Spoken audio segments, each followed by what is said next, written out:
Have you ever wondered who was behind the majority of the game show games for the Nintendo Entertainment System? Well, wonder no more, because that company was GameTek. What happened to GameTek, and did they ever venture away from the game show games they were known for?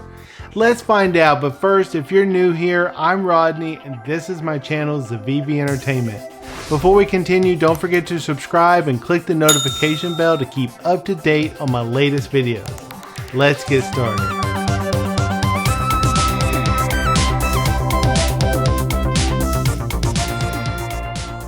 Game shows date back to the 1930s with the first televised game show, The Spelling Bee. It first aired in 1938 alongside the radio game show Information Please. 3 years later, the game show Truth or Consequences would air on commercially licensed television as an experimental broadcast. You drew a zero, so there is a pair of zero coveralls for your young lady. Honey.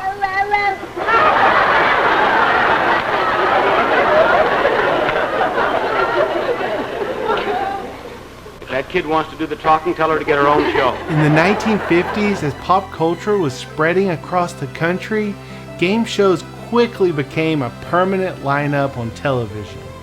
This brings us to the 1980s, where game shows were very popular. Two of the more popular game shows would receive nightly syndicated editions and take over the airwaves of American televisions during the evening time. The host of Jeopardy, Alex Trebek. Thank you, Johnny Gilbert. Thank you, ladies and gentlemen. Wheel of Fortune and Jeopardy in the format we know them today started in 1983 and 1984 respectively. Both of these game shows still air today alongside America's longest running game show, The Price is Right. With home video games also taking America by storm in the 1980s, it was only a matter of time before game shows would make their way to the Nintendo Entertainment System and other video game consoles. GameTek would lead the charge for the NES and would publish video games for the following game shows: The Price is Right, Wheel of Fortune, Jeopardy, Double Dare, Hollywood Squares, Family Feud, Classic Concentration, Press Your Luck, Super Password, and American Gladiators. On the PC side, ShareData Incorporated was releasing some of the same games such as Wheel of Fortune, Jeopardy, Family Feud, Card Sharks, Classic Concentration, and Wipeout. GameTek was a subsidiary of IJE Incorporated, a company founded in 1977 under the name IJE Distributing by Irwin H. Schwartz. The company distributed pre-recorded children's entertainment products under the name Kid Stuff.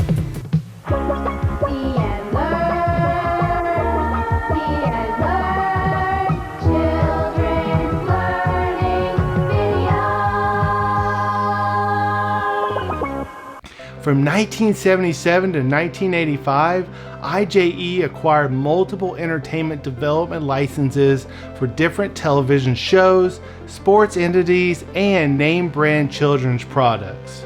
In 1985, the owner Irwin H. Schwartz sold IJE to an unaffiliated third-party company, but 2 years later he would form Gabco Incorporated with the sole purpose of reacquiring the company and its licenses.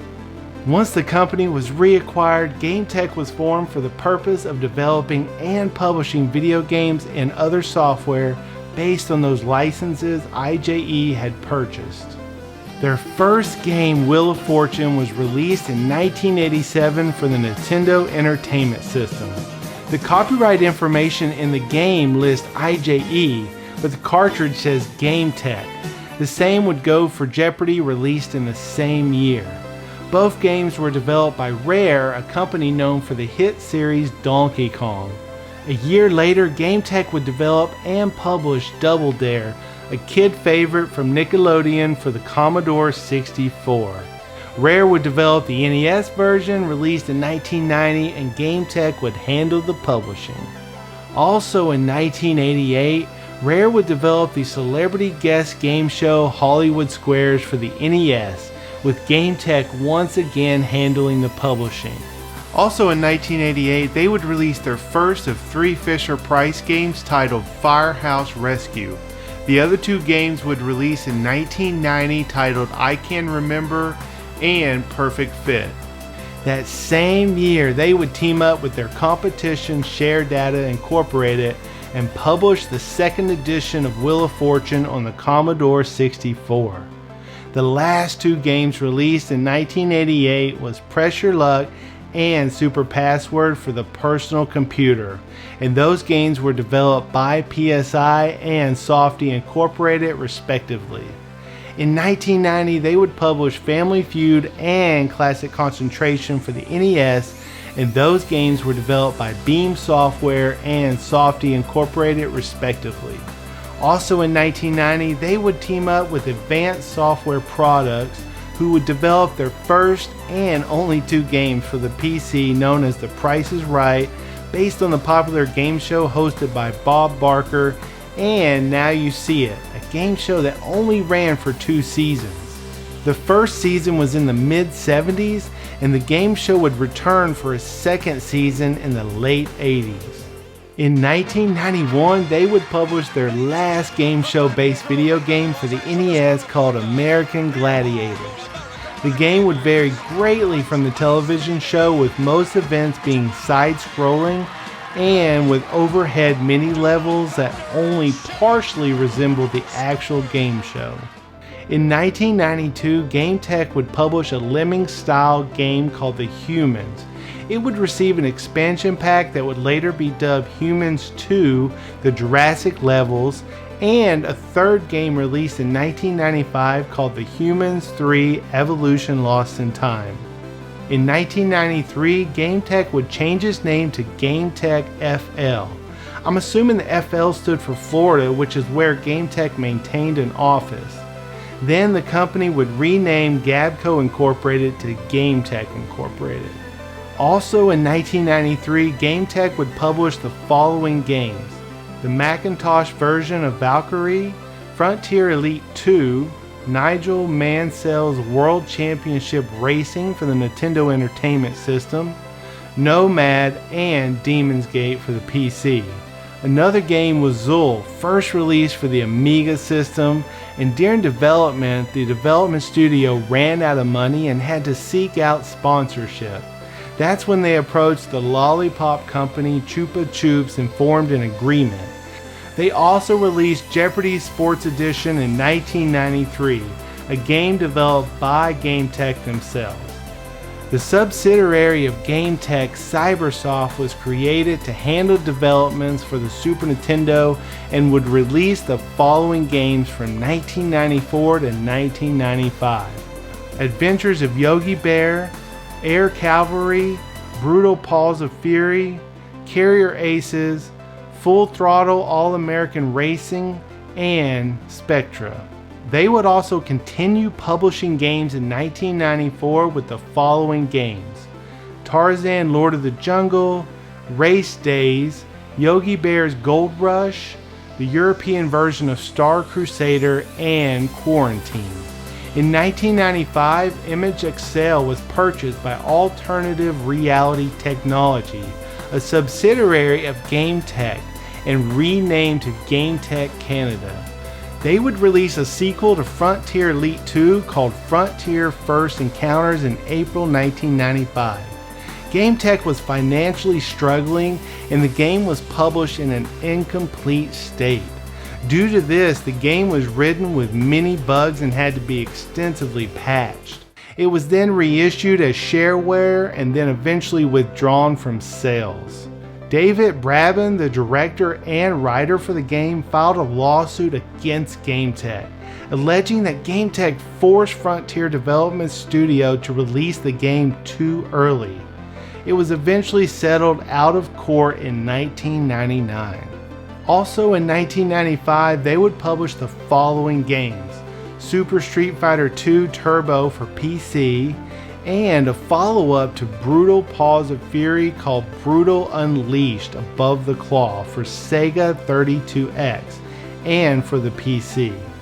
In 1996, GameTek Canada would release Quarantine 2 Road Warrior, a sequel to ImageXcel's racing first-person shooter game for PC and 3DO called Quarantine, released in 1994 and published by GameTek.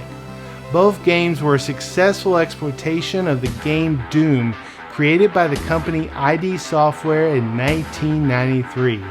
Both games added to the features of Doom by including their own textured mapped stages, semi-open world maps, and vehicle combat. They would also publish the following games: Alien Incident, Net Zone, Frantic Flea, and NFL 97, which they would handle both the publishing and the development for. Frantic Flea for the Super Nintendo was not a hit game, but it did have some very unique graphics for its time. Creative director Andy Whitehurt described the idea behind the graphics as, "What we were trying to show is that despite 16-bit graphic limitations, you can actually make a video game look like a cartoon. We wanted Frantic Flea to look like a 50s or 60s Warner Brother cartoon and to have the same zany feel, almost Dr. Seuss-like, which nobody had tried before in a video game." Later in 1996, with GameTek struggling financially, they decided to scale down its publishing activities and turned over most of the publishing business to Philips, a large electronics company headquartered in Amsterdam. In 1997, GameTek would eventually run out of money and declare bankruptcy, and Take-Two Interactive Software would acquire most of GameTek's sales, distribution, development operations for the European Sales and Distribution Office, the GameTek Canadian Development Studio, and the worldwide distribution rights to GameTek's PC game Dark Colony. Dark Colony would eventually be distributed by Strategic Simulations in the US and by Take-Two in Europe. GameTek Canada would go on to become part of Rockstar Games in 1999. After the bankruptcy and the sell-off to Take-Two Interactive, GameTek was no longer able to survive, and in 1998, GameTek closed their doors forever.